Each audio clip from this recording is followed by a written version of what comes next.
Mga boss, ito nga kami, galing kami sa pinagdala namin ng buko. Ayun ako mga boss, bata lang yung nagdadala niyan. Nyel, tingin ka nga Nyel. Na! Eh, mga bata. Mabait naman kasi kabayo namin isa na yan. Di katulad nitong sinasakyan ko, medyo pilyo na kabayo. Kaya sila yung nagmaaman doon ng isa. Nagkakot nga pala kami yung buko guys.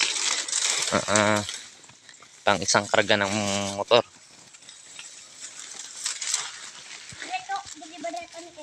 Ha?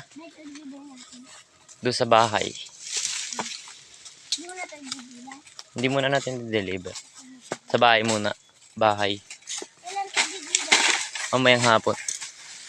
Kuha pa tayo ng isang karga doon mamaya eh. Dito, babalik pa tayo dito eh. Ayan mga boss. Pagod na.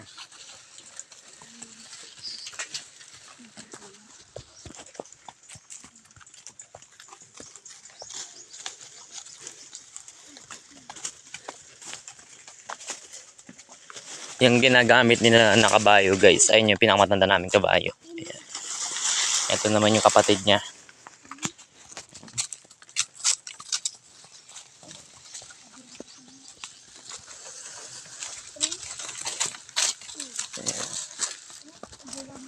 Doon lang mga boss. Thank you sa panonood. Then paki-follow and like na lang ng aming page at ang mga video namin. Thank you sa mga bagong viewers. Sana i-follow nyo kami. Yun lang. Thank you. Ikaw.